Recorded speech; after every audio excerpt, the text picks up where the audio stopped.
I'm Travis Weaver, and you're listening to the Good People Project. Okay, what do you say? Should we do it? Let's do it. Okay, let's go.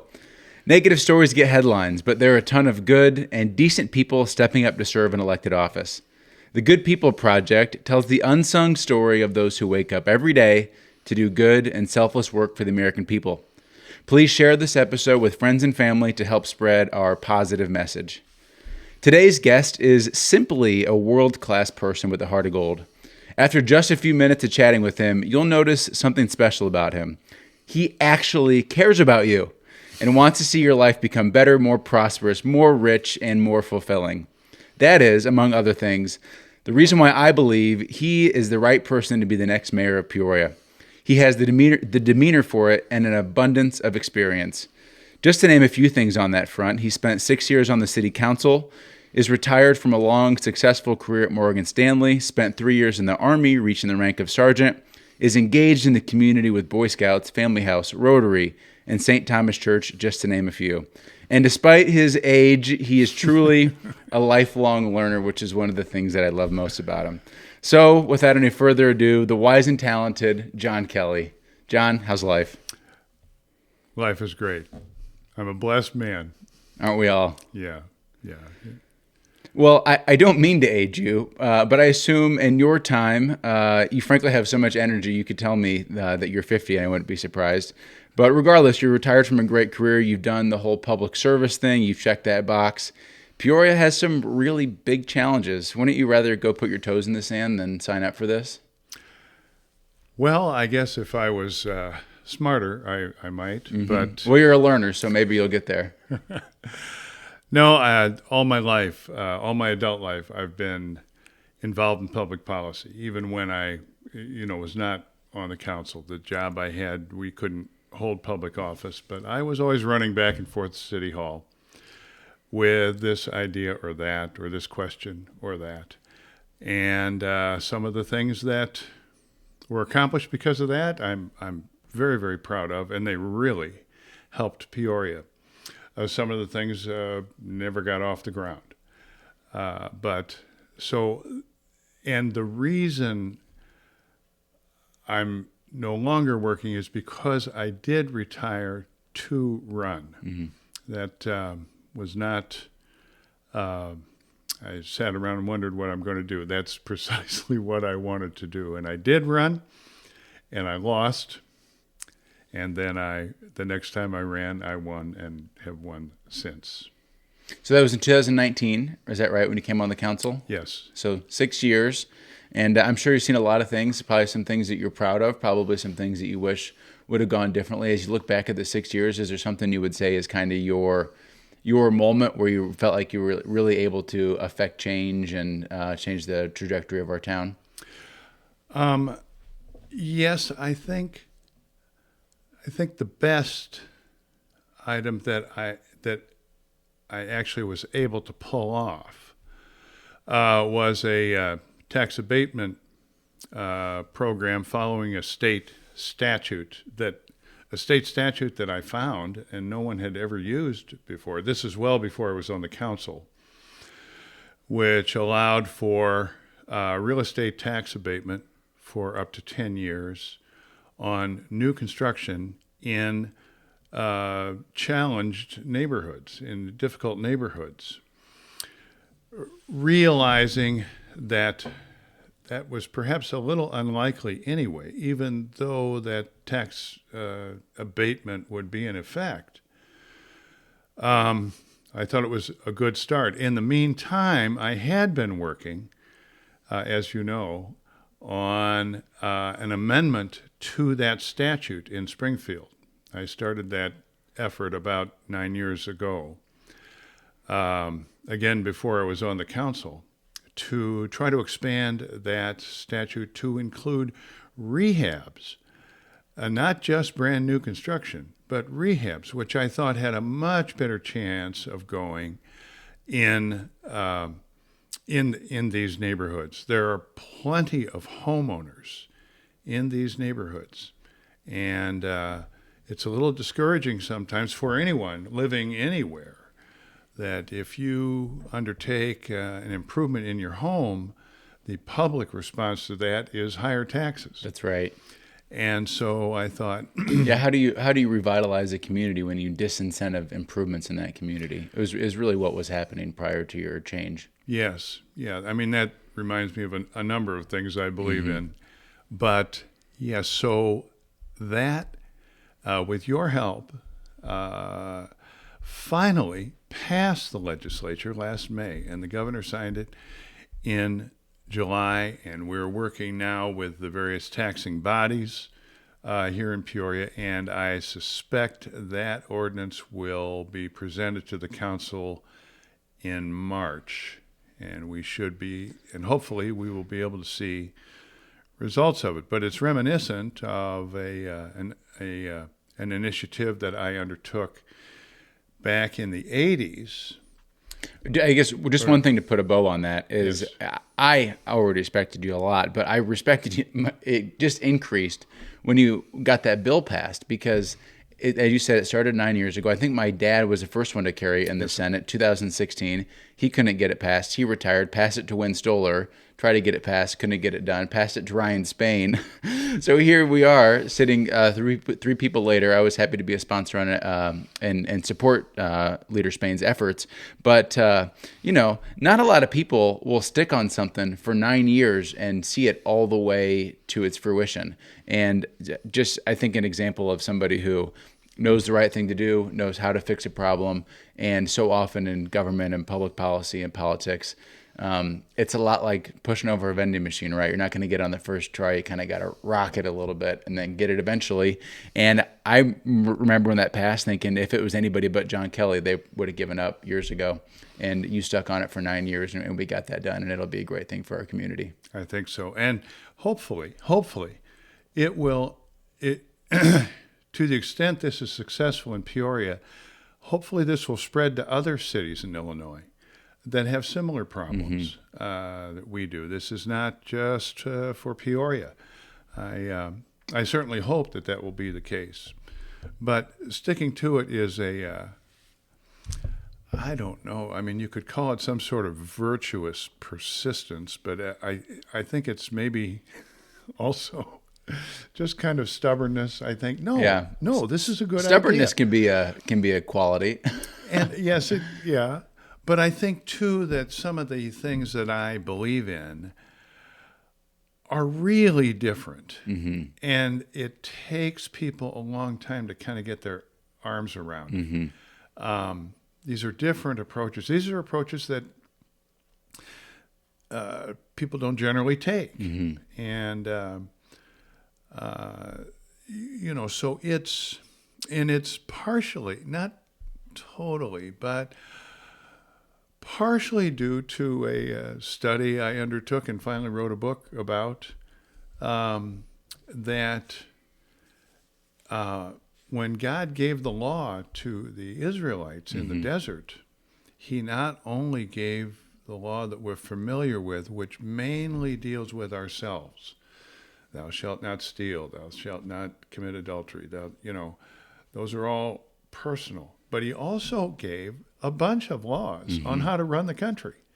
And we don't pay any attention to those. And one of those was that you were not allowed, or the country was not allowed to tax or punish or whatever labor, because they had just come out of slavery, and capital, which is the fruit of labor. So and on the other side of that... So labor would be an income tax? Yes. And capital or things like workers' comp or unemployment comp, yes. And capital would be, I guess, like a capital gains tax. But... Or assets. Yeah, a home. Yeah. A building. In some states, a car, in some states, inventories. Fortunately, neither of those two are in effect in Illinois. Don't say that too loud, because in Springfield, any new tax ideas are quickly coming to the top. We engage in what I like to call penalty taxation. We tax the very things we want more of. And when it doesn't work very well, what we do is we just raise the taxes higher, increasing the penalties, and that doesn't ever seem to work either, et cetera, et cetera. I think it's time to go in the other direction. God seems to think it's a better way, so maybe we ought to pay attention. Yeah, and the reality is in all aspects of life, the things that you incentivize, you get more of, and the things that you disincentivize, you get less of. So if you want to have better properties, more competitive situations, you incentivize that. And, one thing I would also note is you do have some ideas that are pretty unique, but I think that is, the beauty of our society. Our founding fathers said a more perfect union, right? A union that's always becoming more perfect. And so I think that there's some things that we do with our taxing structure that are not bad necessarily, better certainly than other places might be. But just because it's not something that has been done before doesn't mean that it's not something that can be done that will help us be more prosperous in the future.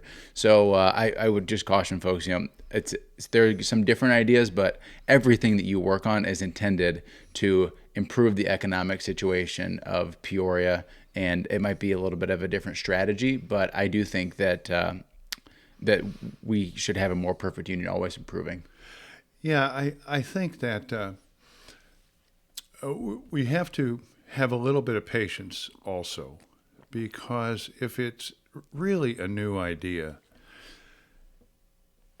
people are a little worried, well, what will be the outcome of this idea? What, this sounds different.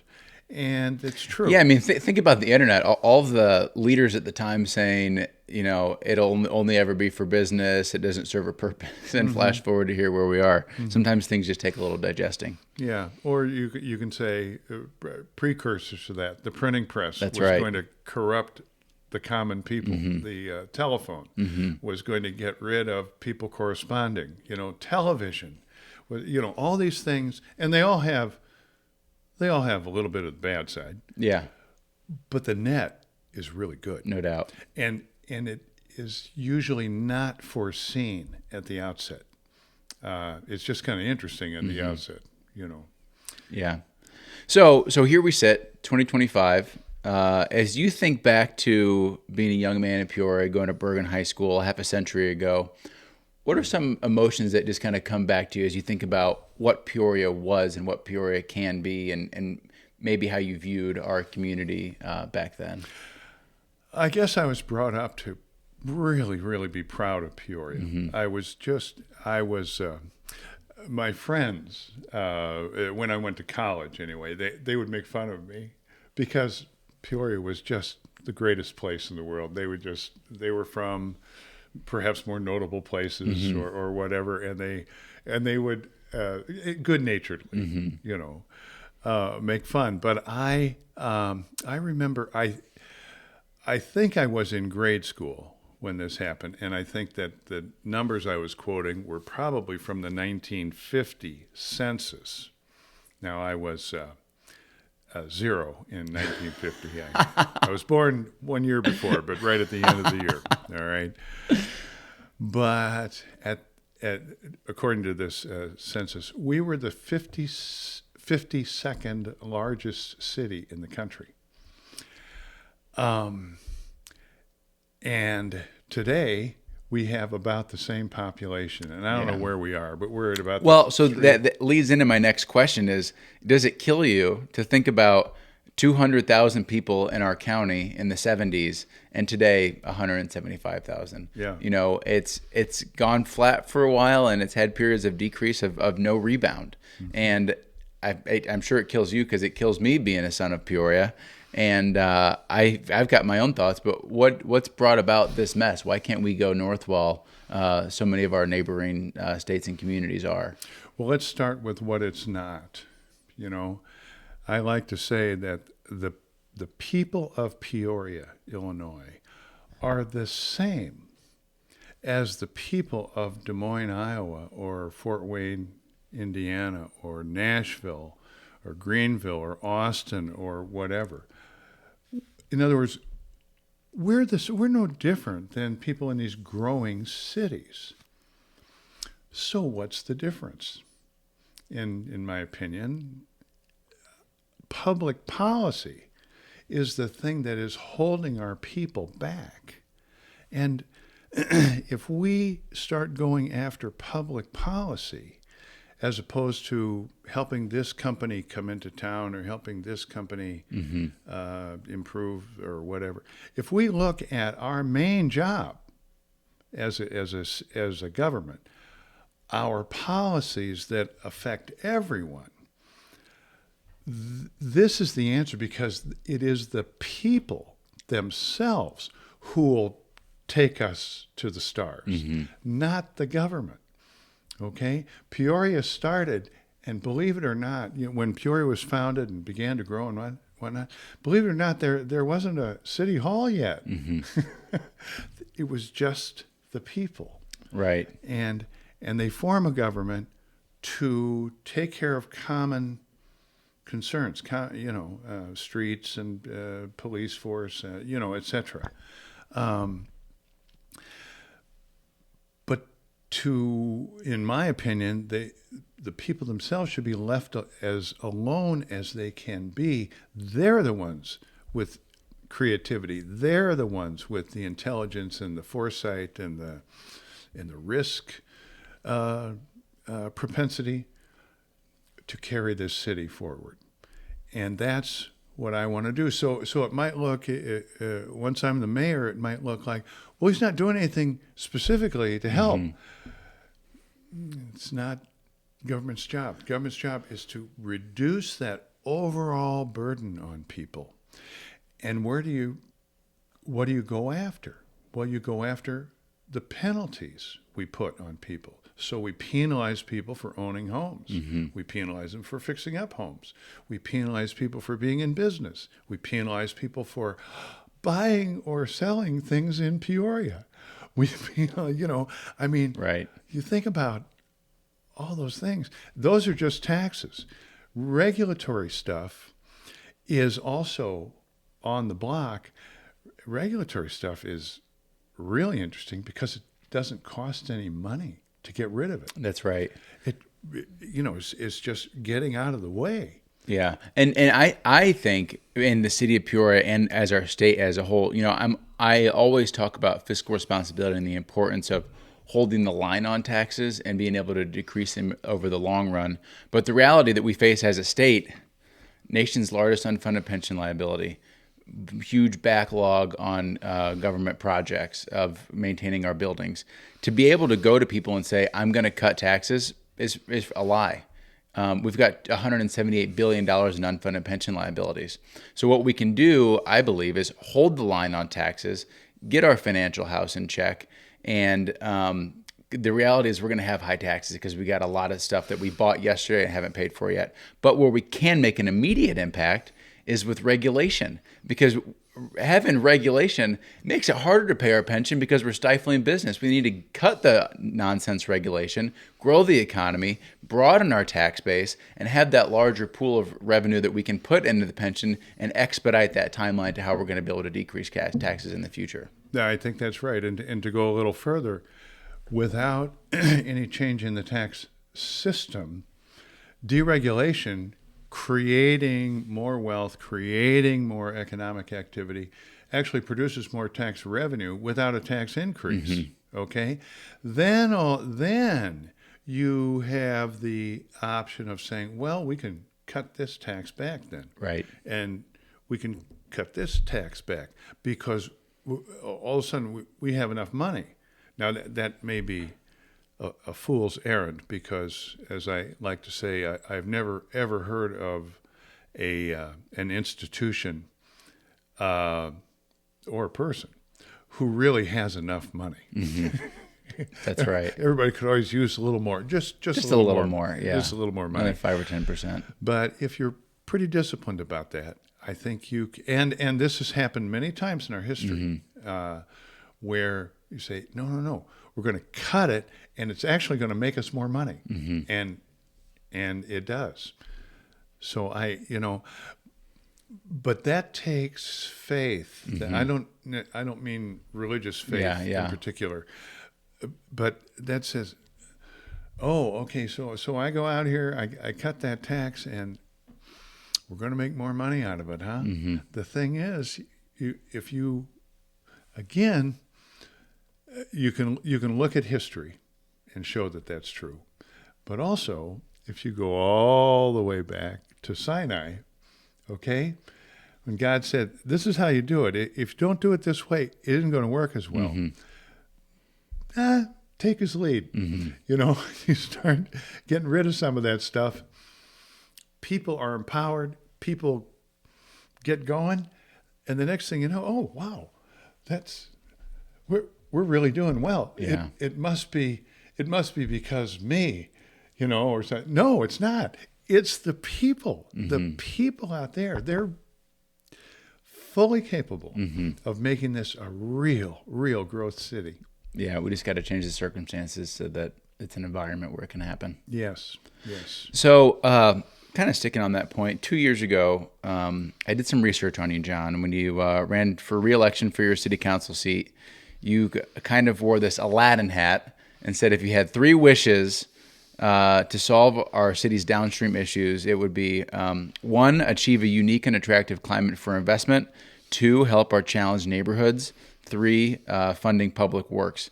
In the benefit of hindsight and time, would you say those 3 wishes hold the same, or would you make any adjustments to any of them? So it's achievement of unique and attractive climate for investment, help our challenged neighborhoods, and funding public works. Yeah, I think certainly the first 2. The interesting word in the first one is unique characteristics. I like the idea of moving into some of these ideas, but especially those that no one else does. That's like what the military calls a force multiplier. Okay? We can do a little thing that's different, and it makes headlines, and it makes people look at us. I think about the folks who go to the conventions and say, you know, come to our city, we're the greatest city everywhere, and they've got all these beautiful brochures and videos and very nice booth and all that. Well, every town has that. How about saying, and we're different because we do this. We don't do what everybody else does. We do this. So this is where I get into things like getting rid of building permit fees. Now, it's not a whole lot of money. Yeah. But no one does that. Yeah. That would be a cheap way to get a great headline. Yeah. Okay? And it says a little something about this town. About the culture, you know, is it the type of culture where you're going to come into a town, start a project, and you're going to get nickel and dimed at every turn because the government's always going to have their hand out trying to do another inspection or have another fee that you weren't expecting. I think it sends a message that, I don't know what a building permit costs, $200 probably, Well, maybe a few thousand, probably. Yeah, there's a scale. But it sends a message that, no, we want you to be here. And if you need help, we're going to help you figure out a solution. I've talked to a developer a couple months ago and was kind of talking about this fact that the challenges that we have in Illinois versus pick the state, Tennessee, Montana, Florida, you know, we kind of have this grass is greener thing, like everybody there is sunshine and roses and they have all these better laws and regulations. The reality is it's pretty similar. He says the difference is that when you run into challenges in Nashville, they say, you know, this won't quite work, but if we change this and that and this and the other, we can get you to a place where it's going to work. Whereas he feels like in Illinois so often, you put your proposal together and they just say, no, come back and try again later. I think having this attitude that we're not going to have everything perfect, but we're going to help our developers and our job creators get to a situation where they can be successful. And our goal is for them to be successful rather than our goal being, I don't know, this power structure of government where you want to rule. I think that just cutting the fee you mentioned, I think goes a long way towards sending that message. Yeah, you know, or just to go to your point, the way I tend to put it is, a developer comes to that department or whatever in City Hall, in our case, community development, but and says, here's what I want to do, and there's a great difference between saying, oh, well, you see what you want to do there? That's against our code. Have a nice day. Right. Or, hey, that's against our code. Let's see what we can do. Yes. To, or let's see if we can make our code a little bit more flexible, because I think what you're trying to do here is perfectly okay. Sure. In the spirit of the code. Yeah, that I'm not aware that goes on here, but I've heard that it does. I've heard that it does sometimes. Oh, and conversely, not conversely, but to go further, if there's something that the city hall is really interested in, it's a lot smoother. That's how it appears to me. I don't know if that's quite true, but I would like to make sure that everybody's on board with that kind of an idea. Certainly, there are little empire builders everywhere in every institution. I don't, okay. But to watch over that maybe a little bit more closely could make a difference. But to get back to unique changes, one of my ideas, which got voted down partially because I didn't follow up properly with it, and I'll admit that, is that the city would take over all the private decks downtown, or buy all the private decks downtown. Parking decks. And so the city would own all of the parking decks downtown and give the parking away free. And that would mean the street parking would also be free. We would fill up our office buildings downtown if we did that, because parking in a deck is very expensive. When I retired, I was paying $75 a month, which was okay for me, but that wasn't really very okay for our clerical employees. And you have to have them, And some businesses have lots of clerical employees. The last place they want to go is where you're going to pay $75, $80, now I think it's about $80 a month extra for somebody to park their car. To me, parking decks downtown are a little bit like city streets. They cost a lot of money. And with city streets, there's no direct economic return. It's all indirect, okay? But, if you didn't have streets, you couldn't have a city. Yeah. You have to have streets. But they're very costly, and there's no direct payback. I think parking decks are similar. They are absolutely necessary for a central city's downtown, and not a city that's like in Naperville downtown is a retail downtown. It's really not a business downtown. You got to go up to Oak Brook to get a business downtown. Okay, ours is a central city downtown. We need parking decks, and they are not economic. Okay. We take them over. I figure it'll cost City Hall about $4.5 million a year to maintain those decks downtown. That's not an inconsiderable amount of money. But I think the return that we would get, first of all, in filling up those office buildings and raising the assessed value of all those office buildings, but also the fact that Peoria becomes more attractive, the beating heart of our metropolitan area and of our city is our downtown. It is the biggest wealth creator we have, and that is because there's so much synergy among all the people down there. You get a lot of people down there, and you get a lot of spin-off. Now, that means you get more sales at Grand Prairie Mall, which you can't specifically attribute to the fact that you get free parking 7 miles away. Yeah. But it is.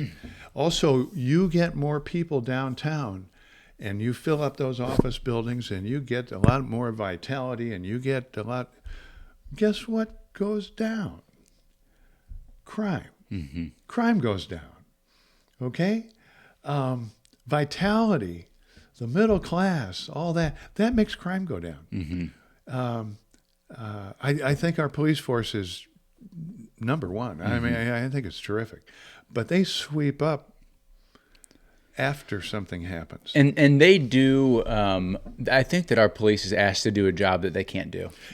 Sure. Because we want to have less crime, and the police stop crime in the short term, but jobs stop crime in the long term. That's right. And what we've seen is economic decline cause more crime, and the police can answer a call, can do the right thing in the moment, but the solution is you get somebody a job, and the reality is the police can't get somebody a job, and so we're asking them to solve a challenge they can't solve. And further, you look at growth cities out there, they have crime, okay?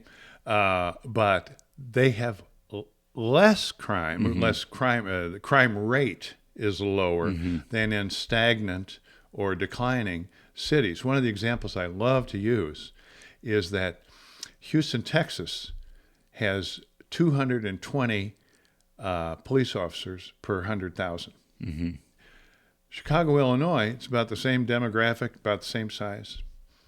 550 police officers per 100,000. 2.5 times more police officers in Chicago. And it's the people are the same. What's the difference? Yep, and each one is a cruiser and a pension and a salary and health insurance. And they do great, but man, we don't need to give out more jobs because people do great. I mean, we should have the best people and ask them to do what they're supposed to do, which is solve short-term crime problems. And what is the crime rate in those two towns? You'd think, well, Houston's only got 40% of what, so they must have a high crime rate. No, as a matter of fact, they have a lower crime rate. Of course they do. And this is the case all across the system. We don't think that way. As you say, we say, well, if we have more police, we'll have less crime. We might have a little less crime, but the cause of crime is not a lack of police. Yeah, we had to go upstream. Yeah, it's lack of jobs, lack of opportunity, despair, that sort of thing. Yeah. And we can go after that and make Peoria a place where, number one, we're really growing. Number two, all of a sudden that crime rate's going down. And is it because of the police or is it because of something? No. It's because of what the people are doing in our city. And I think that this gets to a point that you had mentioned in the League of Women Voters debate was growing what we have here in town. And I think a lot of times when you see a city kind of go into a vicious cycle of decline, you have bad taxes and regulation, things start to slip, and so you do more of the bad stuff. Like, for example, incentivize some company to come and you give them the whole house and the kitchen sink to come to town, and to pay for that, now you're putting more of a burden on the businesses that are already here. Yes. So, I think that there's really 4 things you can do to grow jobs, right? Number 1 is stop the current ones from leaving. Number 2 is grow the existing jobs. Number 3, start new businesses here. Number 4, attract from the outside. And those are in order of least expensive to most expensive. Yes, that's right. And so what do we do when we start slipping? We take the most expensive option and try to get some shiny new object for some company that's going to come here, instead of just saying to our local businesses, let's make this environment so good where you can grow here, and that doesn't cost us a nickel. Right. Another example I like to use is, you have a company moving into a town in Texas, okay? What's that town giving them? Nothing. Well, why are they moving there? Yeah. Because they can make more money there. That's right. Okay? That's because the overall economic climate there is better. They don't need to incentivize anybody. And like you say, one of the things that I like to say is we have 8,000 businesses, or almost 8,000 businesses in the city of Peoria. If we can make their life a little bit easier, the economic effect of that is bigger than Huge. any new big shiny company That's coming to right. town. And if you do the right thing, then the big shiny companies will come on their own. Exactly. Yeah. So I used to work at CAT, as you know, and I kind of heard this story secondhand. But when CAT made the announcement that they were going to go to Plano, they called the governor and let him know. And supposedly the governor kind of said, "All right, so what are they going to give you to come?" And CAT said, "Nothing. For the price of nothing, we're leaving to go to another place where we believe we could be more prosperous." Yeah. And just an example that when you do things the right way, when you have a low tax base, when you have common sense competitive regulation, when you have a highly trained workforce, you build it, they come. Yes. And you don't need to give them free property taxes for a century. They come. Yes. And what we try to do is this Band-Aid solution that costs a heck of a lot of money for our citizens and businesses that already live here so that we can get some shiny new object to town. Yes, I agree. I mean, neither you nor I have any problem with an outside investor coming We love into them. town. It's great. But the real potential are the people who are here. That's right. They have capital, they have ideas, they have, they've got all, and they're already here. They already kind of have the lay of the land. That is something we should take advantage of much more than we do. Mm-hmm. So you have such a heart for the city, and I just kind of want to end on this note. Where did that come from? Did you just have a great childhood, or do you just feel like by nature you're kind of a hometown guy? Where do you think your passions come from? I think my parents were as geeky as I am. Mm-hmm. We both got tortoiseshell glasses on here, John. I think that people know that there's some nerds at the table, which is fine. I had a wonderful growing up. I'm one of 9 kids. Dinner at our house was an event. Wow, you guys are Catholic, aren't you? Oh, yeah. Oh, yeah. 1 of 9, Kelly. Good Irish Catholic. And I was one of the older. I was second oldest. Still am second oldest, yeah. It hasn't changed. And we talked about everything. And my parents both came from different places. Mm-hmm. My mother was from Pittsburgh. My dad was from St. Louis. They got married. They were in St. Louis. Dad got transferred here. He worked for a soap company at the time. He ended up in the investment business, as you may know. But my mother was embarrassed. Peoria, Illinois. Oh my gosh, that's where Fibber McGee and Molly are from. That's, I don't know. They came here. They were accepted. They were almost immediately. They loved this town. Yeah, good. And Dad was very active in public affairs, but we had a wonderful dining room table, and there was no sloppy thinking allowed. Mm-hmm. If you started echoing the party line just because you knew it was the party line, my father would just take the other side and say, "Really? Yeah. Well, why is that?" Yeah. And it was a good upbringing, and so they loved Peoria, and I think that just rubbed off on me. Mm-hmm. I was the same, and I always did. If you talk to my friends from college, or you talk to any of my friends from the Army, yeah, Kelly, yeah, he was talking about Peoria all the time. Yeah. Yeah. Yeah. I mean, when I think about, Mr. Peoria, there's a few names that come to mind, John Morris, Tim Cundiff, J.D. Delfonso, John Kelly. I mean, and so I think to have somebody who loves this town, has a strategy for how we're going to get things turned around. My God, we need it so badly. Who better could you ask to do the job than somebody whose heart is here and has just such a vested interest in seeing us be successful. Yeah, I love it here. And Peoria, if we're not almost done. I don't know. Dude, but yeah, we're not running low on tape Okay. here. We can run for Okay. as long as we want, John. I always like to say, and of course, maybe it's self-serving for a Peorian, but Peoria is big enough to really have the problems and to have the opportunities. It's small enough where you know the players. We can fix them. Yeah, we can be a great test bed for a lot of ideas that might percolate through the whole country. It will be easy. And that's our DNA, right? Is a test bed for the nation. Yeah. So, I mean, it's a town that can be the things we do can be a real model, not just for other towns our size, but bigger and smaller and in-betweener.